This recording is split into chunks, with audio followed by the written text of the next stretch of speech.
L'Iran résiste, la guerre d'usure que Washington n'avait pas prévue. 20 000 $ contre 4 millions. Répétez ces chiffres dans votre tête, parce qu'ils sont en train de décider de l'issue de cette guerre. 20 000 $, c'est le prix d'un drone Shahed iranien.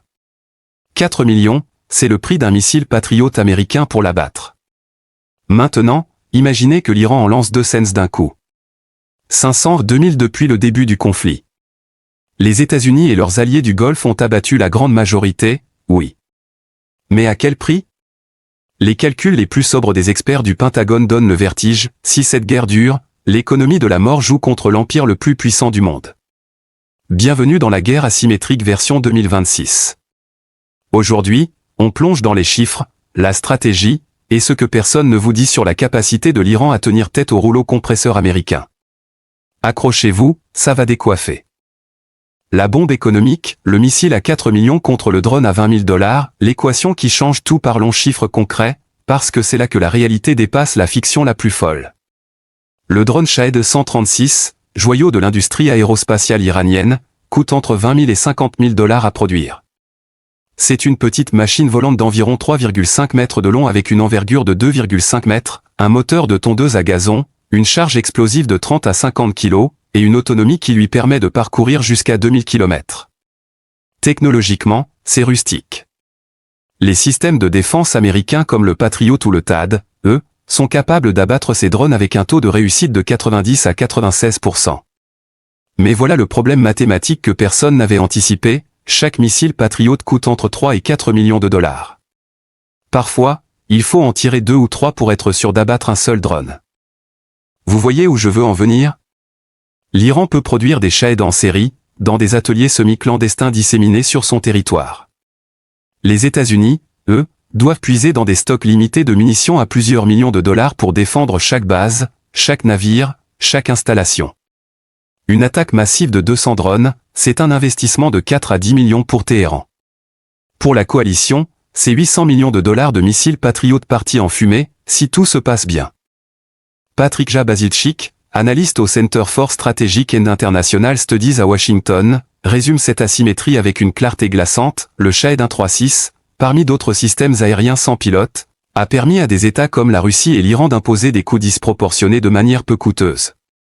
Il force les adversaires à gaspiller des intercepteurs coûteux sur des drones bon marché, à projeter leur puissance et à créer un fardeau psychologique constant sur les populations civiles. Les Émirats dans le viseur, 941 drones, 65 impacts. Les chiffres publiés par le ministère de la Défense des Émirats arabes unis donnent une idée de l'ampleur du phénomène. Depuis le début de la guerre, 941 drones iraniens ont été détectés.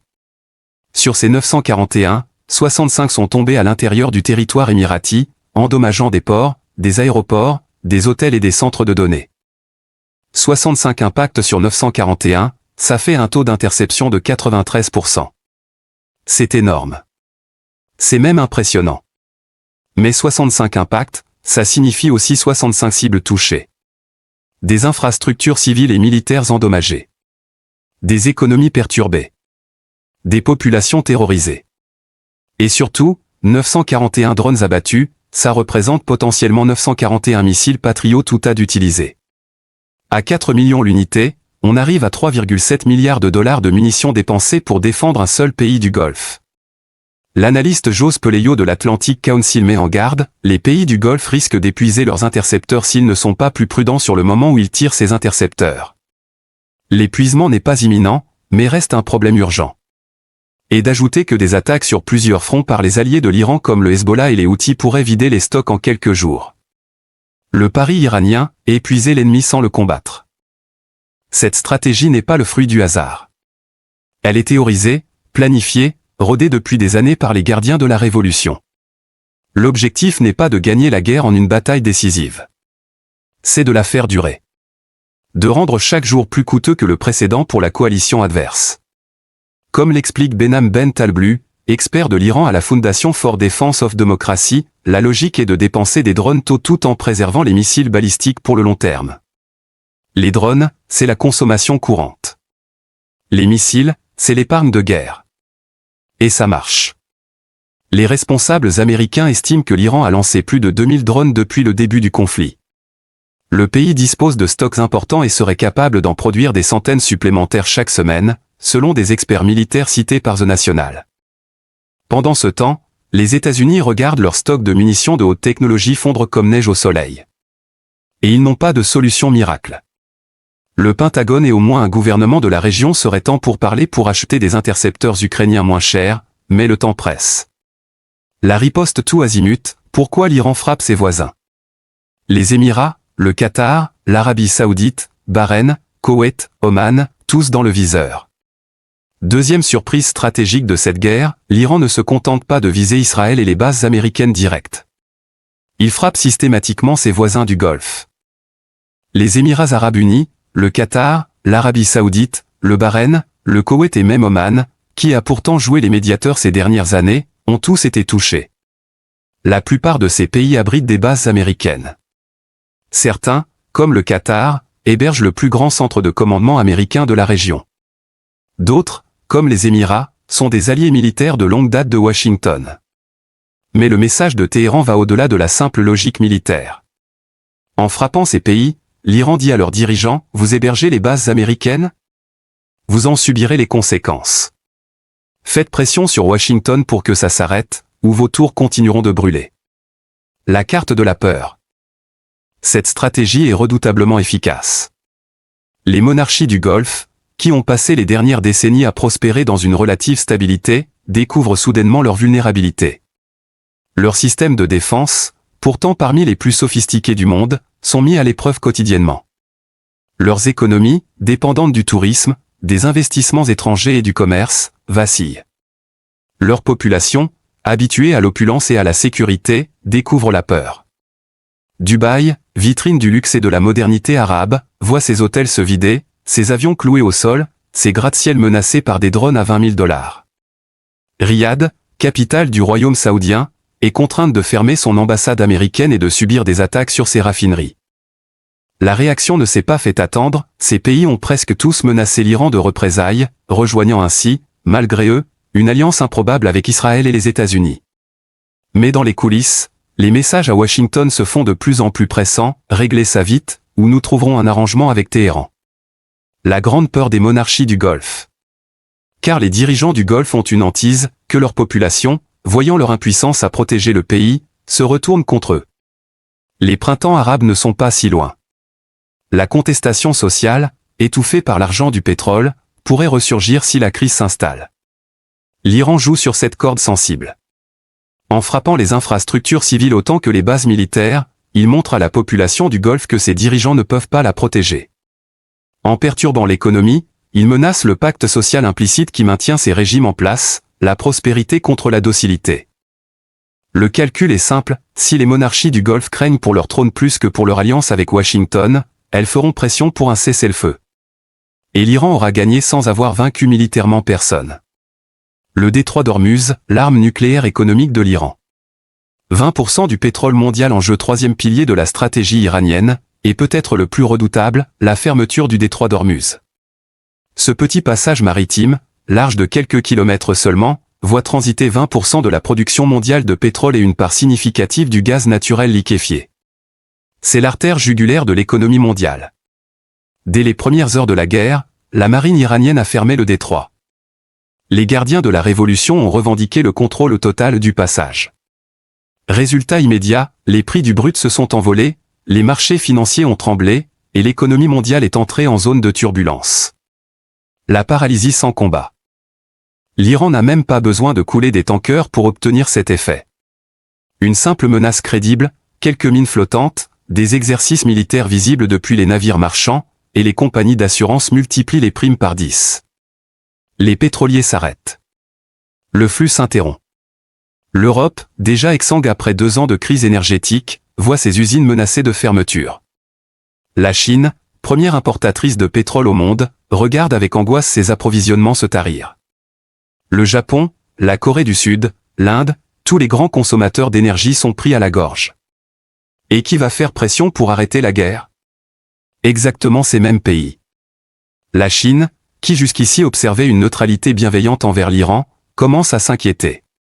L'Inde, qui entretient de bonnes relations avec Téhéran, supplie les Iraniens de rouvrir le passage. Les Européens, alliés historiques des États-Unis, demandent à Washington de modérer ses ardeurs. Le calcul iranien est implacable, en jouant sur l'économie mondiale, Téhéran espère fissurer la coalition adverse de l'intérieur. Les intérêts économiques des uns finiront par l'emporter sur la solidarité militaire avec les autres. Les limites de l'arme pétrolière. Cette stratégie a cependant ses limites. En fermant le détroit d'Ormuz, l'Iran prive aussi ses propres clients de pétrole. La Chine, qui achète une part importante du brut iranien via des circuits clandestins, pourrait se retourner contre Téhéran si la crise s'éternise. De plus, les pays du Golfe disposent d'oléoducs permettant de contourner partiellement le détroit. L'Arabie Saoudite peut exporter une partie de sa production via la mer Rouge. Les Émirats ont des terminaux sur le golfe d'Oman. Mais ces alternatives sont limitées. La majeure partie du pétrole du Golfe passe par Ormuz. Et aucun pays au monde n'a intérêt à voir cette voie d'eau stratégique fermée pour longtemps. Le plan de la CIA, armer les Kurdes, le piège qui se referme. Les révélations de CNN. Nous voilà au cœur du réacteur. Le 3 mars 2026, CNN révèle une information explosive, la CIA étant pour parler actifs avec des groupes armés kurdes pour fomenter une insurrection en Iran. L'objectif, selon des sources proches du dossier, est multiple. D'abord, utiliser les combattants kurdes pour étirer les forces iraniennes, les fixer sur plusieurs fronts et permettre aux manifestations populaires de prendre de l'ampleur sans être immédiatement réprimées. Ensuite, éventuellement, les aider à prendre et contrôler une partie du territoire dans le nord de l'Iran, créant ainsi une zone tampon au profit d'Israël. Donald Trump himself s'en mêle. Le 2 mars, il téléphone personnellement à Mustafa Ijri, chef du Parti démocratique du Kurdistan iranien, KDPI.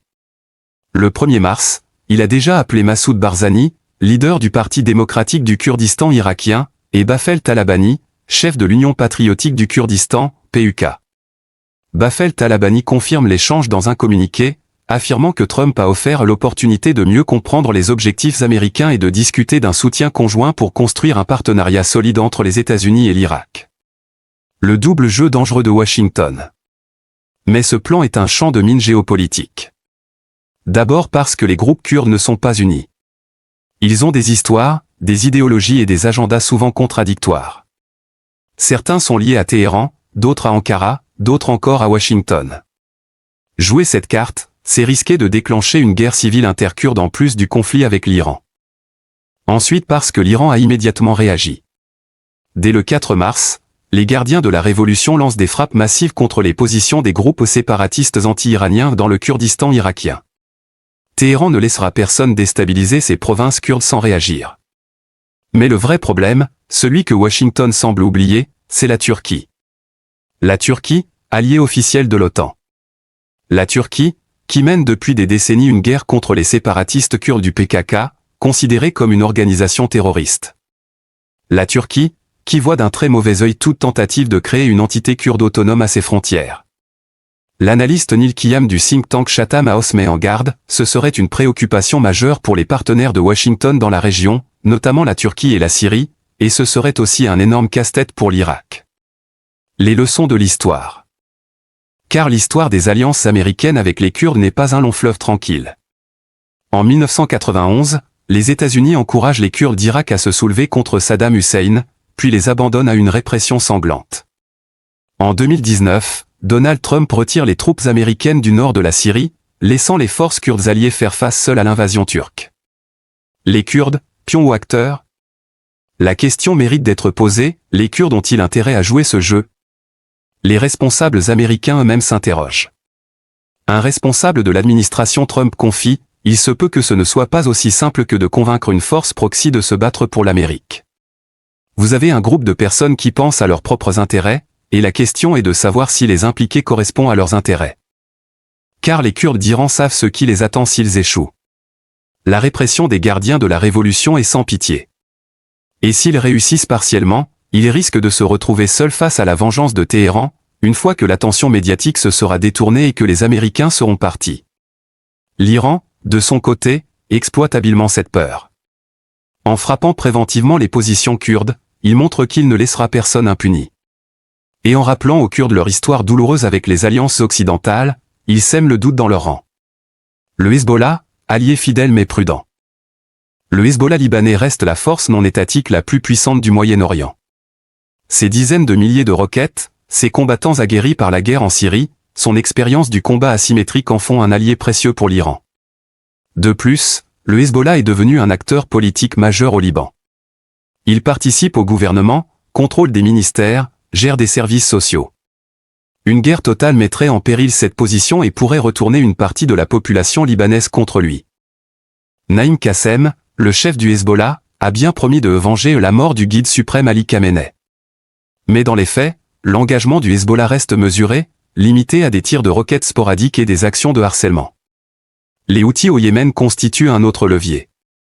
Leur capacité à menacer le trafic maritime en mer Rouge, à frapper l'Arabie Saoudite avec des drones et des missiles, en fait un instrument de pression indirecte utile. L'Irak, entre deux chaises. En Irak, la situation est encore plus complexe. Les milices chiites proches de l'Iran ont une réelle capacité de nuisance. Mais elles opèrent dans un contexte où l'État irakien cherche à éviter que son territoire devienne un théâtre direct de confrontation régionale. Le conseiller à la sécurité nationale irakien Kazim al-Araji a déclaré que l'Irak n'autoriserait aucun groupe à infiltrer ou traverser la frontière iranienne pour commettre des actes terroristes depuis le territoire irakien. La profondeur stratégique iranienne, entre réalité et illusion. Au final, que reste-t-il de l'axe de la résistance? Clément Terme résume, cette profondeur stratégique existe encore, mais sa capacité d'absorption s'est réduite. Les partenaires régionaux de l'Iran font face à des contraintes internes qui limitent leur marge de manœuvre. L'Iran peut compter sur ses alliés pour des actions limitées, de harcèlement, de diversion. Mais il ne peut pas leur demander de se sacrifier pour lui. Chaque allié a ses propres intérêts, ses propres fragilités, ses propres calculs. La stratégie iranienne repose désormais moins sur ses proxys que sur sa propre capacité à frapper directement, avec ses missiles et ses drones. Comme le dit Terme, cette stratégie a été remplacée par ce qui apparaît comme l'ultime argument du régime, exploiter la position géographique de l'Iran comme état pivot pour faire peser sur l'ensemble de la région le coût d'un conflit militaire avec Israël et les États-Unis. La société iranienne sous pression, le régime peut-il tenir? Une économie de guerre qui fragilise le pays. Revenons à l'intérieur de l'Iran. Car toute stratégie de guerre prolongée suppose une capacité à mobiliser la population et l'économie. Et là, les choses se compliquent. Ce mécanisme renforce la capacité coercitive de l'État, mais fragilise à moyen terme la base productive et fiscale du pays. Les gardiens de la révolution, avec leur empire économique parallèle, peuvent soutenir l'effort militaire. Ils contrôlent des entreprises stratégiques, des circuits logistiques, des réseaux de contournement des sanctions. Mais cette concentration des ressources au profit de l'appareil sécuritaire se fait au détriment du reste de l'économie.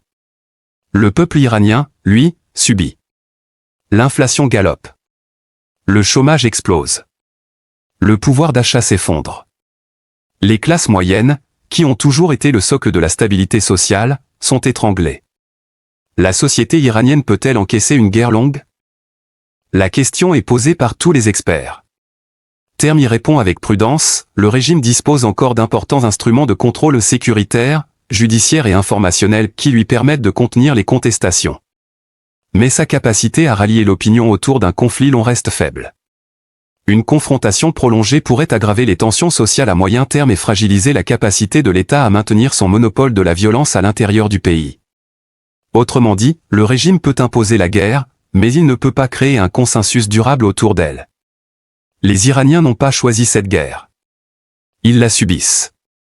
Et si elle dure trop longtemps, s'ils voient leurs enfants mourir, leurs maisons détruites, leur avenir compromis pour une cause qui n'est pas la leur, la colère pourrait ressurgir. Les manifestations de janvier 2026 l'ont montré, le peuple iranien est capable de se soulever contre le régime, même en pleine crise internationale. Plus de 2000 morts en quelques semaines de contestation, des slogans appelant à la chute du régime, des images de répression qui ont fait le tour du monde. Pour l'instant, le réflexe nationaliste face à l'agression étrangère a refermé en partie ce clivage. Mais pour combien de temps? Reza Pahlavi, l'ombre du passé qui plane sur l'avenir dans ce contexte. La figure de Reza Pahlavi, fils du dernier Shah renversé en 1979, refait surface. Exilé aux États-Unis, il bénéficie d'une visibilité importante et d'une capacité réelle de communication politique. Les manifestations de janvier 2026 ont vu ressurgir des slogans en faveur de Pahlavi, comme « C'est la dernière bataille, Pahlavi reviendra ». Un signe que la nostalgie de l'époque pré-révolutionnaire, idéalisée par ceux qui n'ont pas connu la répression du Shah, reste vivace. Mais Pahlavi peut-il vraiment s'imposer? Terme et prudent, l'opposition en exil souffre de divisions idéologiques profondes, l'héritage de la période révolutionnaire de 1979 à 1983 et d'une absence d'organisation solide sur le terrain, malgré un socle de popularité réel. Pour représenter une alternative politique crédible, l'opposition devra surmonter ces divisions, s'organiser sur le terrain, et surtout, proposer un projet pour l'après-régime qui rassemble au-delà des clivages. Ce n'est pas gagné. La domination militaire incontestable. Mais pourquoi faire? Le bilan des frappes, 60% des lanceurs détruits, 30 navires coulés. Revenons aux chiffres militaires, parce qu'ils sont impressionnants. Une semaine après le début de l'opération aux fureurs épiques, Israël et les États-Unis peuvent se prévaloir de succès spectaculaires. La maîtrise presque totale du ciel iranien. La destruction annoncée de 60% des lanceurs de missiles. L'élimination de nombreux chefs politiques et militaires, dont le guide suprême Ali Khamenei et plusieurs hauts commandants des gardiens de la Révolution. La disparition de 30 navires iraniens. La destruction, non vérifiable, de centres nucléaires secrets près de Téhéran. Tout cela sans perte majeure pour les deux armées, seulement 6 soldats américains tués au Koweït et quelques dizaines de victimes côté israélien. Sur le papier, c'est une victoire écrasante.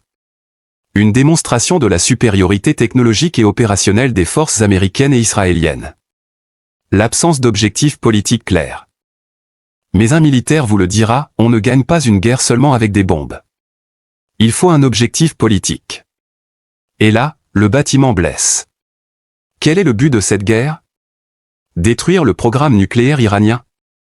C'est en partie fait, mais pas complètement.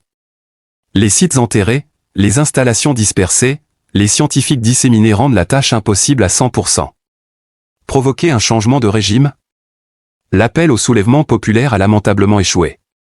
Au lieu de manifester contre Téhéran, une partie des Iraniens manifeste contre les bombardiers étrangers. L'autre partie célèbre la mort de Khamenei, mais sans pour autant prendre les armes. Sécuriser les alliés du Golfe? Résultat, le Qatar, les Émirats, le Koweït, l'Arabie Saoudite sont frappés quotidiennement. Leurs économies vacillent. Leurs populations ont peur. L'Iran encaisse, mais ne tombe pas. Car l'Iran, malgré les coups, tient debout. Les gardiens de la Révolution ont prouvé leur résilience. Le centre de commandement enterré sous Téhéran, bombardé en ouverture de la guerre, a continué de fonctionner. Il a fallu 3 autres vagues de frappes, 50 avions, une centaine de bombes, pour espérer le neutraliser. Les missiles continuent de pleuvoir sur les bases américaines. Les drones continuent de harceler les alliés du Golfe. Le détroit d'Ormuz reste fermé. Et surtout, l'industrie de guerre iranienne tourne. Les chaînes de production de drones, dispersées, protégées, continuent de sortir des sheds par centaines chaque semaine. L'Iran a perdu des batailles, mais pas la guerre. Et il compte bien la faire durer jusqu'à ce que l'ennemi s'épuise. Ce qu'il faut retenir. L'Iran a changé la donne stratégique. Première leçon de cette guerre, l'Iran a prouvé qu'une puissance moyenne, bien organisée, peut tenir tête au rouleau compresseur américain. Pas en le battant militairement, mais en lui imposant une guerre d'usure que son économie et sa société ne peuvent pas soutenir indéfiniment. La combinaison drone low cost, missiles balistiques, fermeture du détroit d'Ormuz et frappe sur les alliés du Golfe crée une équation asymétrique redoutable. Les États-Unis peuvent détruire des cibles, mais pas neutraliser une capacité de nuisance qui repose sur la dispersion, la mobilité, la production de masse. L'axe de la résistance vacille, mais l'Iran tient. Deuxième leçon, l'Iran ne peut plus compter sur ses proxys comme avant. Le Hezbollah est prudent. Les Houthis sont loin. Les milices irakiennes sont tiraillées entre loyauté envers Téhéran et intérêts locaux. Mais l'Iran a développé d'autres atouts. Sa capacité à frapper directement, sa maîtrise des drones, son contrôle du détroit d'Ormuz, sa résilience organisationnelle lui permettent de compenser en partie l'affaiblissement de son réseau régional. Le piège kurde, une arme à double tranchant. Troisième leçon, le plan de la CIA pour armer les Kurdes est une tentative désespérée de relancer l'option du changement de régime. Mais c'est une stratégie risquée, qui pourrait déstabiliser toute la région sans garantir le résultat escompté. Les Kurdes ont une mémoire longue. Ils savent ce que signifie être abandonné par les États-Unis. Ils savent aussi que l'Iran frappe vite et fort. Leur engagement dans ce jeu dangereux n'a rien d'acquis. La société iranienne, clé de voûte de l'avenir. Quatrième leçon, le peuple iranien reste l'arbitre ultime de cette crise. Pour l'instant, le réflexe nationaliste face à l'agression étrangère l'emporte. Mais la colère sociale, l'épuisement économique, le rejet du régime n'ont pas disparu. Si la guerre dure trop longtemps, si les sacrifices demandés à la population deviennent trop lourds, la contestation pourrait ressurgir. Et cette fois, elle ne serait pas dirigée seulement contre les mollahs, mais aussi contre ceux qui bombardent le pays. L'Europe entre deux feux. Dernière leçon pour les Européens, cette guerre vous concerne. Le prix de l'essence, la sécurité de vos frontières, la crédibilité de vos alliances, tout est en jeu. L'Espagne a montré qu'il était possible de dire non. La France montre qu'il est possible de jouer un double jeu. L'Allemagne montre qu'il est possible de ne rien dire du tout. Mais aucune de ces positions n'est tenable sur le long terme. L'Europe devra choisir, suivre aveuglément les États-Unis dans une guerre sans fin, ou affirmer sa souveraineté et proposer une voie diplomatique. Pour l'instant, elle reste paralysée. Maintenant, c'est à vous. Cette guerre vous concerne. Elle concerne le prix de l'essence que vous mettez dans votre voiture. Elle concerne la sécurité de l'Europe. Elle concerne des milliers de vies humaines, en Iran, en Irak, en Israël, au Liban, au Yémen. Elle concerne notre humanité commune. Première question, pensez-vous que l'Iran peut réellement gagner cette guerre d'usure, ou les États-Unis finiront-ils par l'emporter grâce à leur supériorité technologique? Deuxième question, l'Espagne a-t-elle raison de défier Washington, ou la France fait-elle preuve de plus de réalisme en protégeant ses intérêts tout en critiquant les méthodes américaines? Troisième question, que feriez-vous si vous étiez iranien aujourd'hui? Soutiendriez-vous le régime face à l'agression étrangère? Rejoindriez-vous l'opposition qui célèbre les frappes? Ou chercheriez-vous une troisième voie, celle de la paix et de la démocratie sans ingérence extérieure? Répondez-moi en commentaire. Je lirai chaque message. Pas pour vous juger, mais pour comprendre. Pour construire ensemble une réflexion sur ce moment historique. Partagez cette vidéo. Pas pour prendre parti. Pour éclairer. Pour que vos amis, votre famille, vos collègues puissent voir au-delà des gros titres simplistes. Le monde a besoin de nuances, pas de slogans. Abonnez-vous si ce n'est pas déjà fait. Dans les prochains jours, nous explorons d'autres facettes de cette guerre, le rôle de la Chine et de la Russie, l'impact sur les prix du pétrole, la situation humanitaire en Iran, et bien sûr, l'évolution de la situation sur le terrain. En attendant, souvenez-vous d'une chose, dans cette guerre, comme dans toutes les guerres, les premières victimes sont la vérité et les civils. Restons lucides. Restons humains. Je vous remercie d'avoir pris le temps de réfléchir avec moi. À très bientôt.